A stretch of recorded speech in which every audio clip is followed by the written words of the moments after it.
First things first, I have a form I need all of you to fill out and turn back in when we're done. It takes about 15 seconds, and I need everybody to fill it out. So, okay, great, thank you.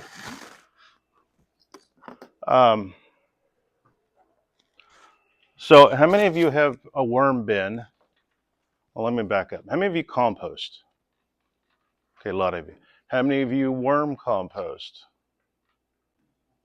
How many of you worm compost in a large scale? Anyone? Okay. How many of you have a worm bin at home, in the kitchen, under, your bed, maybe in the back room, utility room, garage? Okay. We have an overachiever right there. Okay. When I come in and start talking about worm composting, this is the adult reaction I get usually. And if you recognize the character, Kristen Wiig, she's very funny. Anyway, Saturday Night Live. Oh, it's going to cut off. Well, I'll abbreviate this.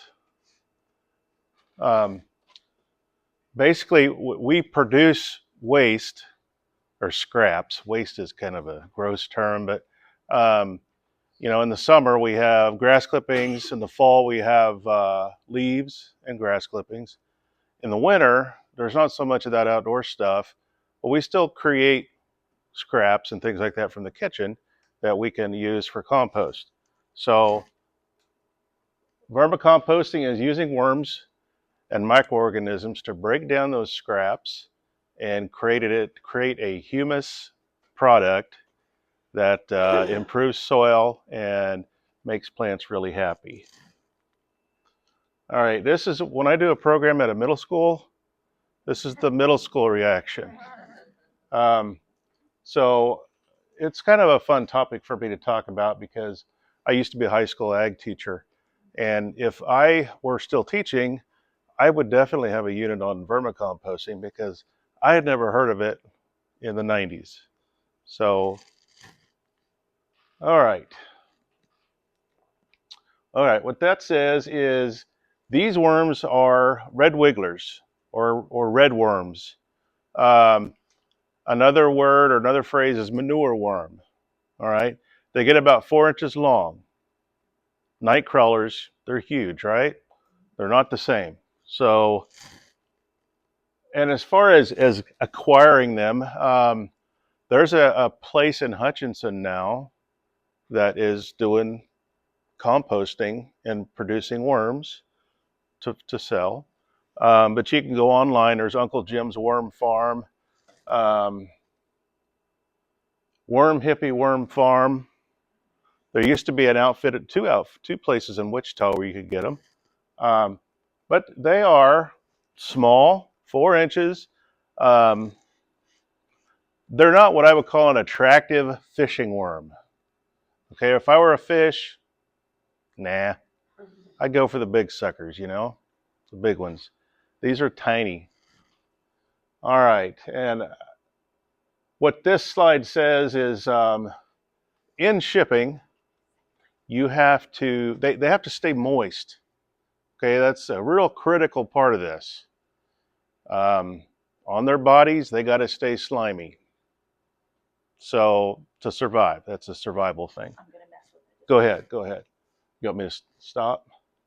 Okay, I can talk about this one real quick. When you order them, typically a pound is a common amount, and a pound of worms is about 1,000. Okay, and you're not necessarily the place where you order them from is going to have a way to count them out. They don't go 1, 2. They could, but okay. Now we'll wait just a minute.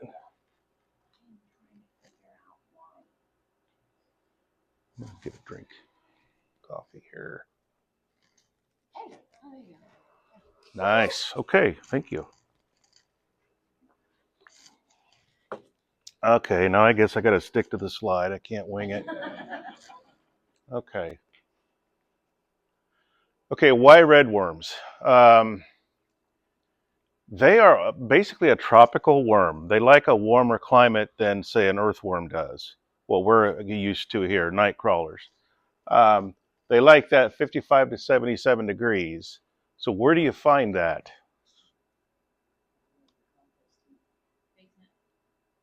In the home, in the indoor environment. Um, 55 to 77. And I heat my firewood, so that's like 40 to 95 in the house. So I don't keep my worms at home. They're in my office. My coworkers, there's 2 guys, 5 ladies, and the ladies just love them in there. Um, they probably won't see this, so they really don't love them. But the good thing is they don't have an odor, so they're not offensive. So, and we'll get into that. You're going to experience the worms today. So don't let the temperature drop below freezing, obviously, because you're going to freeze your worms, and that either kills them or makes them mad. And don't let it get above 84. All right, getting started, and I think it's great. You guys get to make your own compost bin. That's really cool. I have not done a program like that, but this is about my 151st talk probably I've done on worms. So, so anyway, what do we need? We need a container. You have a container over there. You need bedding. I use newspaper. Okay. Water, worms, and non-fatty kitchen scraps. All right, your container. I tell you what, that gray container on the bottom there of my cart. Let me pull this up closer.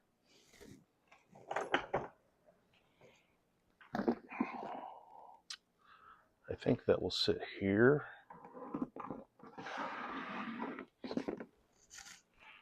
Well, I'll just leave it there. This tote, when I got it, I don't remember how long ago I got it. It was $7. Okay, you can spend a lot more money on a tote, commercial tote. And there's one over there, that square one, and I got a picture of that. We'll talk about that a little bit. This is as cheap as it gets right here. Unless you have some scrap wood, you can put one together. Very easy to do there. So 8 to 12 inches deep. They're shallow because these worms feed on the top layers of soil where they're from. They don't go deep. They stay right in here, right in this range. If it's too deep, they're not as efficient. It could become an odor problem, and obviously they can be purchased or made. You want to drill about 8 holes at the bottom for drainage, and you want to put something underneath to catch any potential moisture that might be there. If you feed them watermelon 3 or 4 times in a row, that's a lot of water. There's a good chance you might have some water seeping through. So you may need more drainage. If the content's too wet, drill more holes in the top or side. One thing you will find, well, one thing I have found is it's trial and error. I mean, there are ways to do this listed on the internet. Cornell University has some good information. I'm trying to think who else has good info. I think Nebraska might have some too. Extension. But everything, you take it home, your temperature is a little different. Your humidity is different. If you have too many holes, it's going to dry out quicker. If you don't have enough holes, you're going to be too moist. And so it's trial and error. It is 100% trial and error. Raise it up on bricks or wooden blocks. Place a tray underneath is what I do. Sometimes I get ahead of my slides, but so this is just a picture showing, if you like to play with a drill, here's another opportunity to play with a cordless drill. So, all right, the bin cover should be dark and conserve moisture. Indoors, you have a sheet of newspaper. You can set that over the top of all the bedding. which is, again, in my case, I use paper. Oops. I'm going to move this out of the way for now. Don't let me forget to talk about this. All right, real simple. Strip of newspaper. Okay? And you can actually still get newspaper, which is kind of nice. Outdoors, a solid lid is preferable to keep unwanted scavengers and rain out. Like us, worms need air to live, so be sure to have your bin sufficiently ventilated. All right, your bedding has to stay moist. Their bodies come in contact with that. They eat the bedding as well, and it's okay because you're feeding them, and they're also eating the bedding. Shredded paper works, newspaper, peat moss, commercial worm bedding, but I don't know why you'd go buy it if you had newspaper. I was at a garage sale one time, and I saw worm bedding, like 10 boxes of worm bedding for sale at this garage sale. I thought, I should buy that. They wanted $5 for all of it. And I was sitting there looking at it, and it was for earthworms. It wouldn't make any difference. But I'm like, oh, I don't really need it. I have plenty of newspaper. And then I was kicking myself for not buying it because it would have been a nice little prop to show people, and I didn't. So, but you can buy commercial worm bedding. All right, the upper two items, shredded newspaper on the left, shredded paper on the right, cardboard egg carton on the left on the bottom, and cardboard on the right on the bottom. Okay, they will eat cardboard just like they would newspaper. And, we recycle these things, so you can acquire a lot of cardboard if you wanted to do it that way. I knew one worm composter. He would get bales that have already been compressed and flattened and everything of cardboard to feed his massive supply of worms. All right, how much bedding do you need? It depends on the size of your container, but essentially once you've got it soaked with water or absorbed enough water, it needs to be about 2/3 filled. If you fluff it, give it the air it needs, because the air spaces give the worms their oxygen that they need. For smaller bins, you can prepare excess. You're going to be experimenting. That's kind of what I did. I just experimented here, and everything has been an experiment for 20 some years, and but it's a fun experiment. Bedding will dry out. Newspaper will dry out easily, and you can reuse it later. All right. Water is needed. You want to soak it for 2 to 24 hours. So basically overnight. A bucket, another tote without holes works. Lots of ways. A sink will work just fine. You want to squeeze out as much water as possible. So you want it to feel like a well-wrung washcloth. Okay.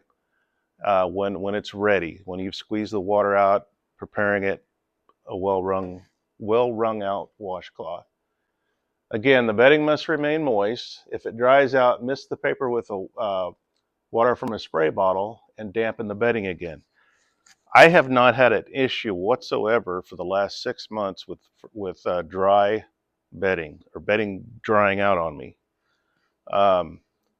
which is good. That means everything's clicking with it, and so I'm kind of proud of that, because there were times when it didn't work.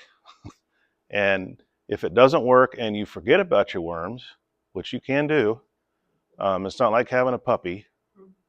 It's more like having a cat, because they're very forgiving.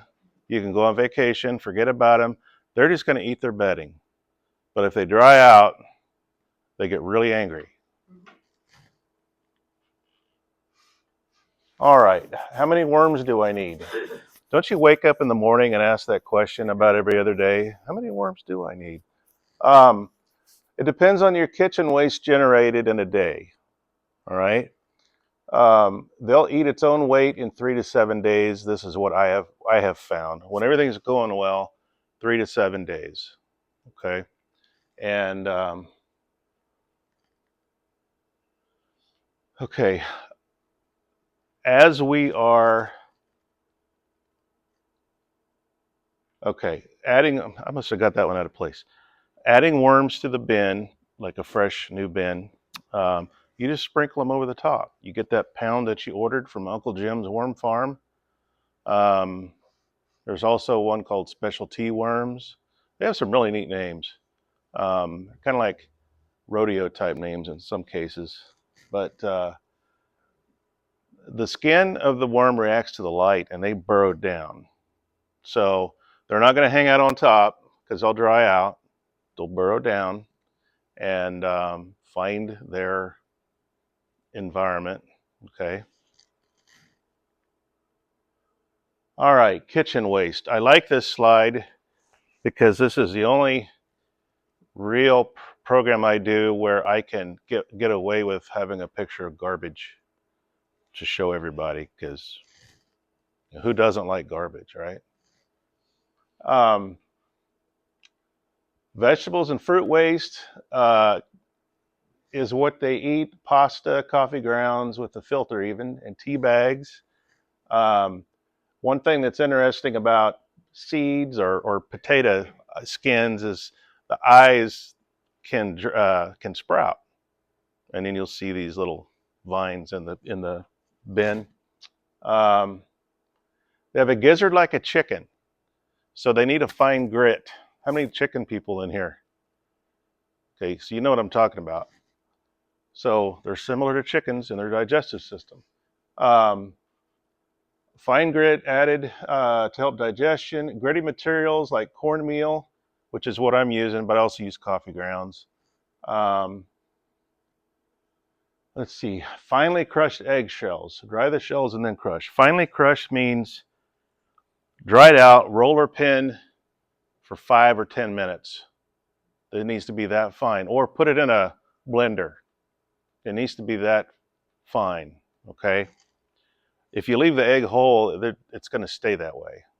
But that's the same in an outdoor compost bin too. Avoid large amounts of fat. There's always the no's or the don'ts, right? Avoid large amounts of fat, meat, or bone. Some feel that a small amount of meat and egg will provide protein, but don't overdo it and know that you may attract other rodents. If you want to attract mice to your bedroom, underneath the bed, in the closet, wherever you keep it, do that, okay? Worms may have a problem with garlic and onion skins. You know, those papery skins? They just can't take those in. But those can be ground, you know, you can use those. You can grind skins, the dry skins up, and use those. So really not a lot of waste with garlic and onion. Espresso is too acidic. All you're going to do, get them hyped up, anxiety kicks in, and they get angry. So you don't want to do that. Citrus has a strong odor, and the peelings seem to last a long time in the bin. So what I would do is send those outside into your garden area, okay? Either in the garden or put them in a bin, your compost bin outside. Avoid members of the cabbage family due to odor problems. I love cabbage, but when it's breaking down, holy moly, it's an odor, yeah. All right, adding kitchen scraps. What I'm going to do with this slide is just show you what it would look like. Okay, let's say this is just illustrating the bin, okay? First time you feed them over here, or one of the corners somewhere. Okay, the next time you feed them, go opposite. Okay, and then the next time, feed them up here. And then back over here, go to the middle, Then back to where you started. Hopefully, they're done eating this. Okay? If they're happy, they will do that. That's a lot of trial and error. You may be feeding them too much. So you just got to play with that. You know you're doing it right when it smells like earth, smells like soil. Okay? Any questions on that? Okay. So when you get into like the cascading worm bin, like the square one here, I've got one of those as well. You're going to do it the same way. You're going to rotate it around, use newspaper or cardboard or whatever. It's just a smaller area.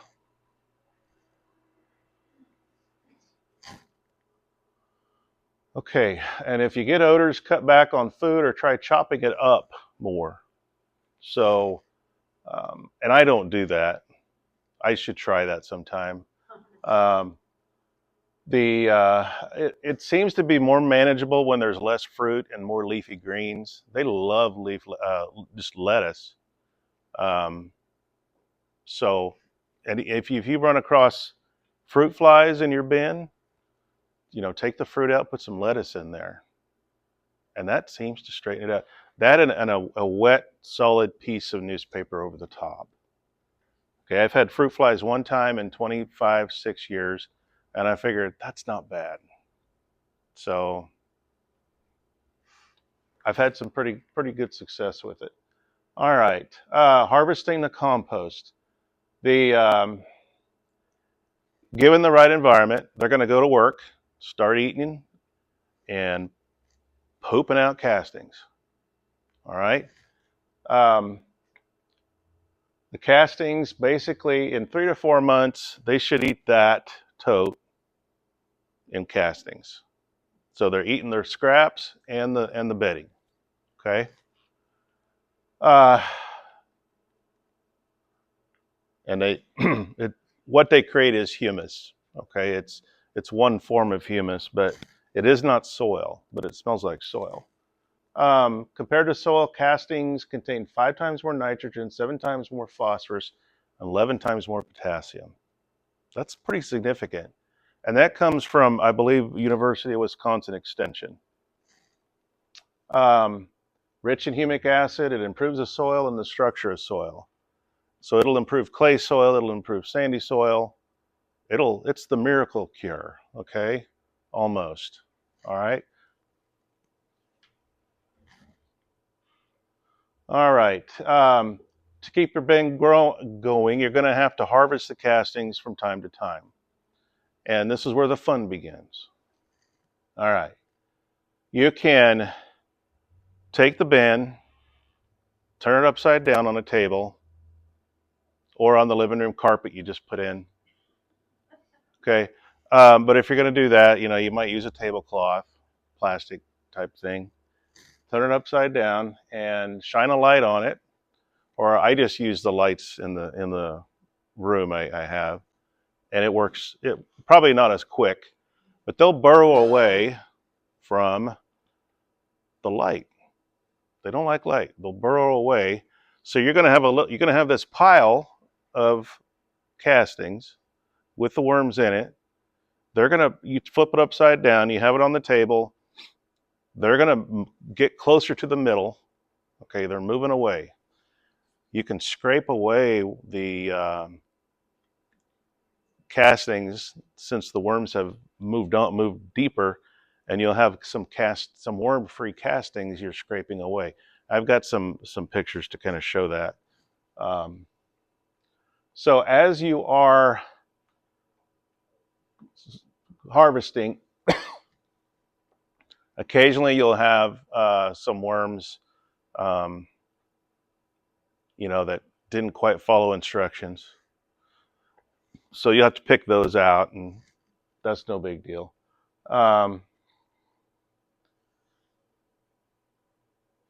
You may have worm eggs, a little opaque colored, about the size of a BB or a grain of rice. And they're opaque. And if you see those, return those back to the bin. Okay, you want those in there. Refill the bin with fresh layers of moist bedding and food. So it's like you're starting over. You know, you've had one round and you're working on your second bin of worms. All right, these are my worms from a couple weeks ago. Well, my worm. I just have one in the picture. None of the others, they were shy. Probably mad at me for disrupting their lifetime. So that's one worm. This is, I think I get the picture turned around. I've been scraping into this pile. I use a plastic ruler. It works out really well.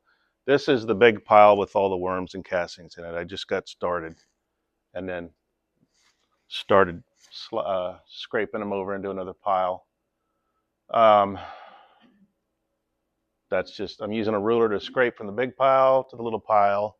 And occasionally I have a worm I have to toss. That's what I was doing. I didn't realize I was throwing them in, but they're worms, right? It's a soft landing. Okay, any questions about that? I think that's the best method. Probably the easiest. It does take time. It's way better than 1, 2, you know, like that. So, all right, another method is to take all the castings in this bin, push them over to one side. So you have an empty side and a full side. Take fresh bedding, put it in the empty side, and I'd say a month or so, they're going to migrate over because you're going to start feeding them there. So they're going to make their way over into that new bedding, and then hopefully you'll have nice worm-free castings on the other side to use.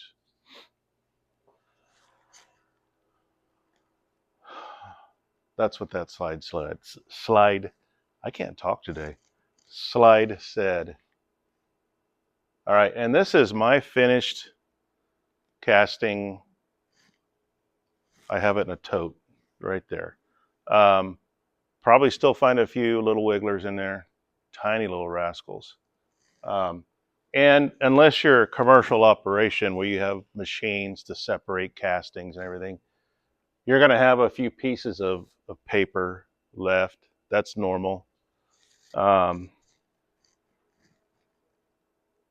it looks like dirt, smells like dirt. It doesn't smell like rotting decay or anything like that. So that's good. Okay. This is I believe to be a homemade worm harvester, casting harvester, where you have the homeowner is shoveling castings into this metal drum, and I believe the worms are coming out. No, that's not right. The castings are coming out here, and the worms are going somewhere. I don't know, unless they just stay in there, and maybe he can tip it into this bucket.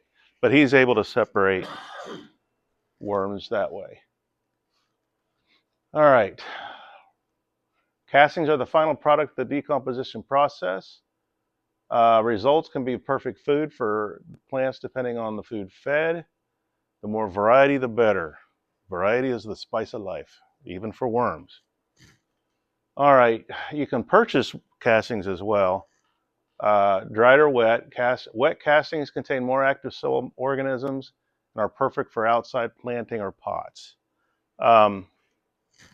If you purchase castings online, be prepared to pay shipping because it's about the cost of the worms. Okay. It might be better now, but when I started this 25 years ago, I was just looking at, worm sites, which is what I do. And that's what I found out. So, okay. Research has proven that when castings are added to the soil at planting, so like in the garden or in a flat where you're seeding seeds, it results in improved germination of plant viability. Dried castings added to a mixture of compost, cocoa fiber, perlite, and trace minerals are great for houseplants or potted plant product with equal results.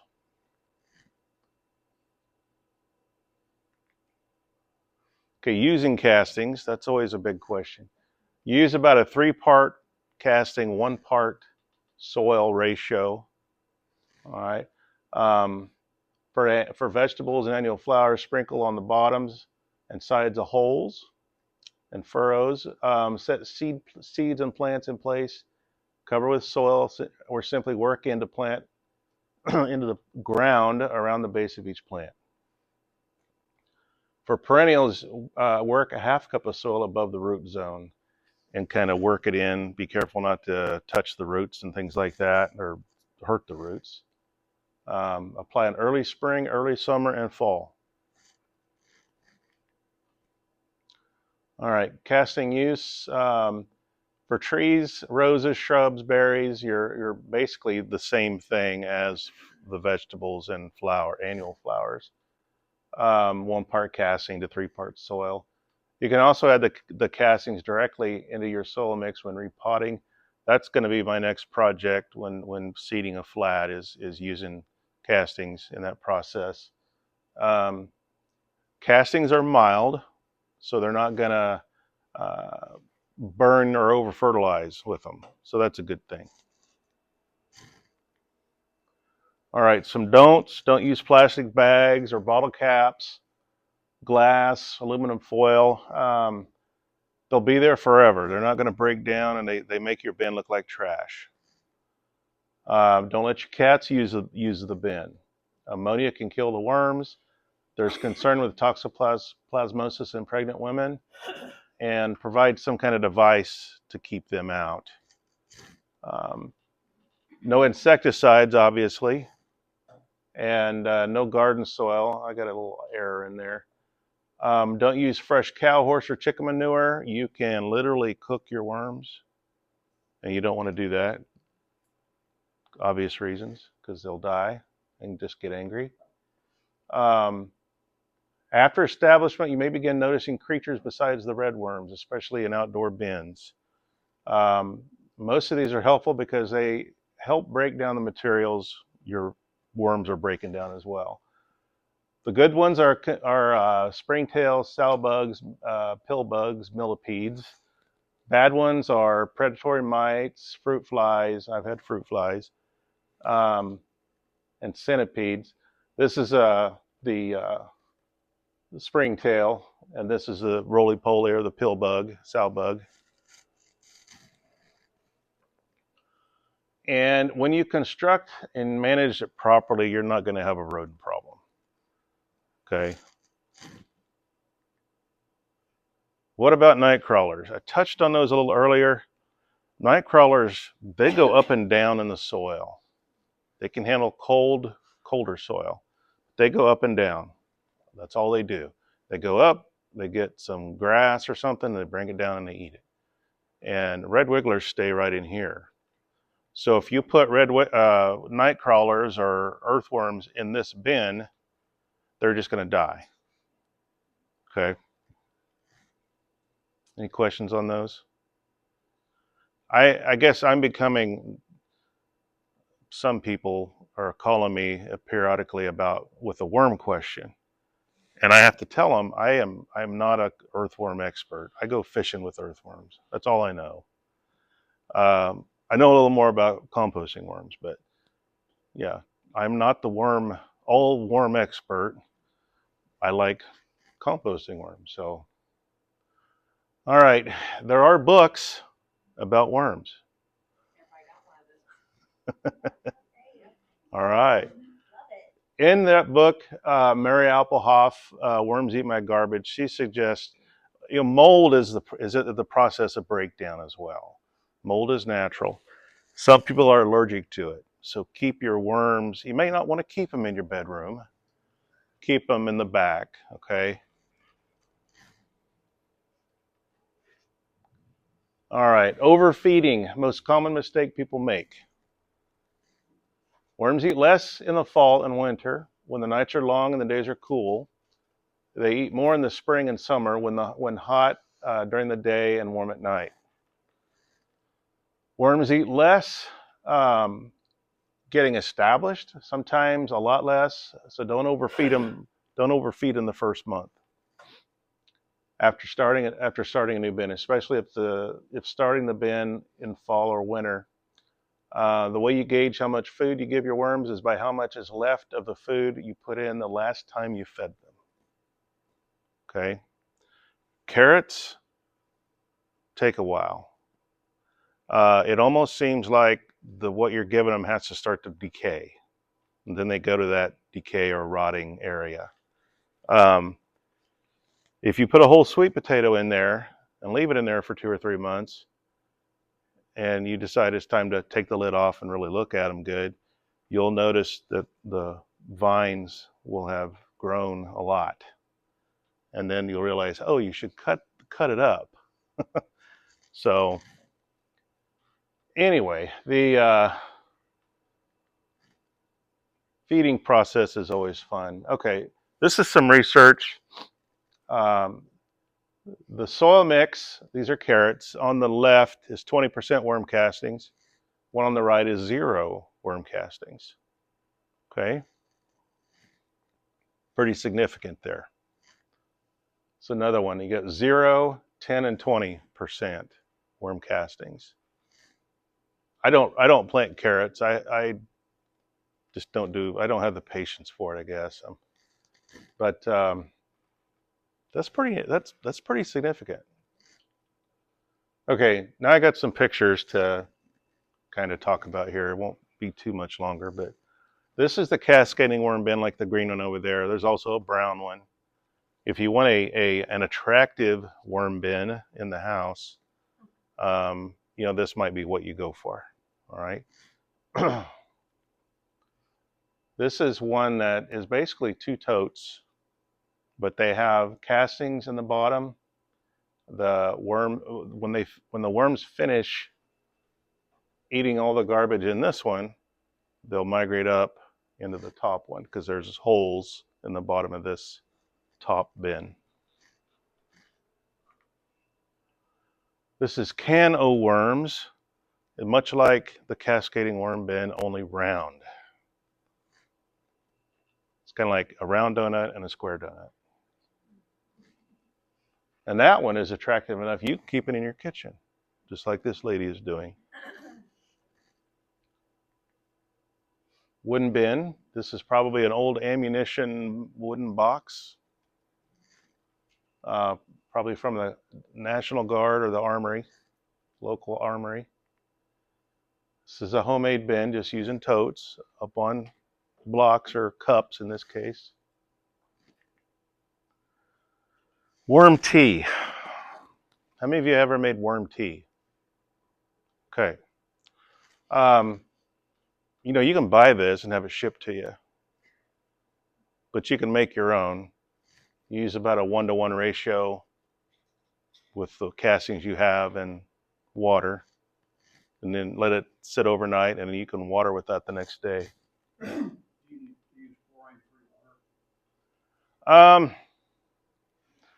Probably not a bad idea, but I think you can let it sit out overnight for that. Yep. These are compost tea bags. I just like having these in the slide because tea bag, compost tea bags. You can buy these. You don't have to buy these. You can use lots of things for filters or for tea bags. This is coconut core. It's the fiber of a coconut that's ground up, pressed into a box. And I have never seen worms go to anything better than this. But these are not cheap. What we do with the newspaper works just fine. But if you order, I think it was the cascading worm bin that I have, I got a block of this with it, which is kind of nice. All right, here's a smaller commercial harvester. You put the worms and castings in one end, worms drop out here, castings drop out here, and it spins like a cement truck.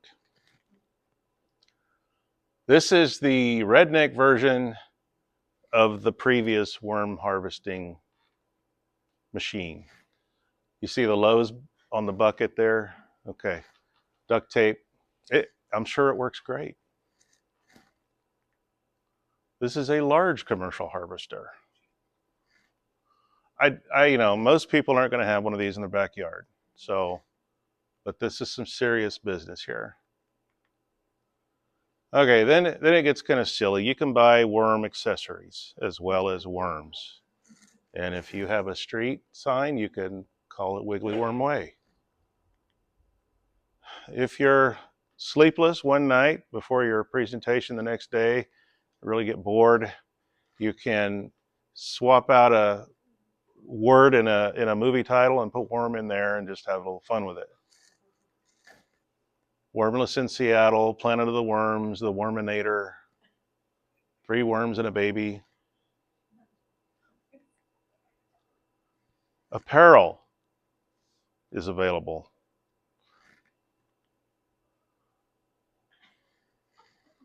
Okay, this one you think it would have been $3. I saw it on Etsy for, not that I look at Etsy, but I saw these and I ended up buying, it was $11. Well, that's not bad. And I get on there and I do all the credit card thing and then I realize, oh, there's $7 or $8 shipping on here. And, oh, the $11 was for a small, and I'm a 2X. That added another $10 to it. So then there was tax, and then my $11 shirt cost me $32. So I'm gonna get $32 out of this shirt, one way or another. Okay, for the ladies out there, or maybe some of the guys, I don't know. Maybe this is appealing to you. I think it's adorable. Makes your ears itch. Mine feels slimy when I see this one.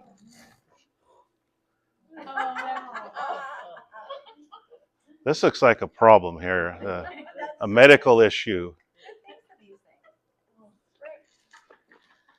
What was it? The Mel Brooks, when he made the movie Spaceballs, he talked about merchandising. Okay, maybe you want to give a gift to somebody. You can buy a gift card. In this case, it's NLR Worms. You can send them a gift card and say, hey, have at it.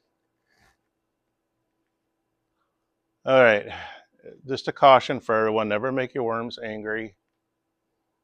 And this, everybody knows this dance, right? This is one of those times when I was just really tired and ready to go home and I saw this. So that is the end. And oh,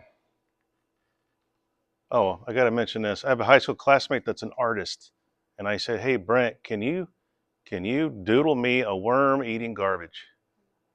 And me being picky, the 4th version, I think it was the 2nd version or 3rd version, but he didn't charge me anything. And he could have, but he didn't. So I mention him every time I do this program. And his name is Brent, and he's in Hutch, and he's an artist. So that is it. Now, that's it for the slide. Can we get the lights? Yes. Are you going to tell us about the piece you took out of your worm bin? Oh. Okay. Let me start. We don't have an empty one of these, do we? A lid that has some, you need something bigger now. Okay, no, I can explain it. Well, maybe I can just pull this up. This, when you have a stack of in your worm bin, God, these get heavy. It's heavy. Yeah, I figured if you had 3 bins, 3 layers here, and they were maxed out, that's like 90 pounds. Okay. Okay. You see those little strings hanging down? Those are not strings hanging down. Those are worms. The bottom of this is perforated. like a hail screen that I have up here. Their job is to migrate up. You think the cascading worm bin, they'd go down, but they go up. So they're going from a finished layer to the new layer. I'm going to be sore tomorrow. That's heavy. So it has those holes in the bottom to go up. And what draws them up is you're feeding them up there. Okay? You quit feeding them in that layer, you got a new layer on top. This hail screen is in horrible shape. It's shown its age and needs to be thrown away, but it does the same thing. You can have finished compost in a bin like this. You lay this hail screen in here over the whole surface and up the sides. Fill that with fresh bedding. And about 2 months, 1 month, depending on how happy they are, they will migrate up through the hail screen even. And you always have what I call sacrificial worms, because you're going to have, when you first start, it might be too moist, and they're going to want to get out. So they're going to crawl out a hole on the ground. And the next morning, you're going to see these tiny, tiny strips of bacon. And that's the worms. They're dead. So sacrificial worms, just expect it. Don't fall in love with them. Just like them. Okay. Don't name them all fluffy and scruffy. Let's see. So, you guys gotta come up now. You gotta. Can we put this on a table? Yeah. Okay, I still don't get the hail screen thing. I'm sorry. Okay. I did not. They can pass through that from one layer to another, from the lower layer up, because the lower layer is already eaten. It's just castings for the most part, and you put new bedding above the hail screen. Oh, new bedding goes above it, and you start feeding them in there, and they work their way up. I thought you were sticking on the top, and I was like, I don't get that. No, that's a good question. Yeah, that's a good question. So we can, let's see. Yeah, we can do that one here. Put this here.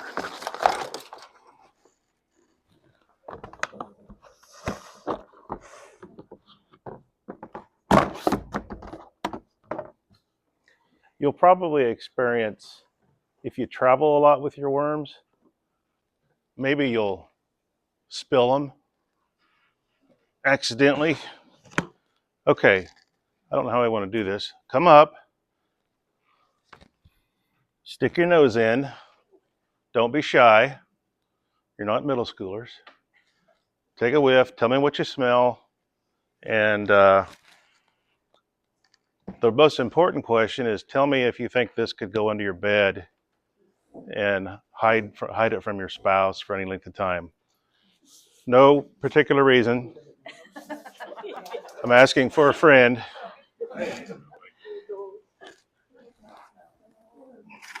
Not knowing what I was doing, I fought some worms from fishing worms. I guess they were the long ones. Night crawler. Night crawlers. Yeah. I built an outdoor bin. It was like 5 feet deep and 2 by 4. And I just put them in there, and I've been feeding. I haven't seen anything. I'm assuming they're all dead, right? You might want to just dig in there and see. Okay. If you put some waste in a particular area and leave it, go back about a month later and see if they've found it. I just keep that'll draw them stuff in there. Grass clippings, leaves, yeah, kitchen waste, all that stuff. Yeah. So just try to dig for them. Okay. Yeah. So yeah. But the night crawlers, do you think they'd still be alive? Well, if they have the ability to burrow down, okay, they will be, I'm sure, alive. Now, if it's a compost pile, yeah, is that what it is? Yeah, I mean that's okay. When it gets hot, they're not going to want that. Okay. What they're gonna, where these guys would like it for the most part. I mean, not 140 degrees, but 90. Yeah. They'd be, or 85 really is about the max. These guys wouldn't do it in outdoor. I have a master gardener that swears he has red wigglers in his compost pile, but it's in the warm area. They don't, when it's colder, they're not there. They move.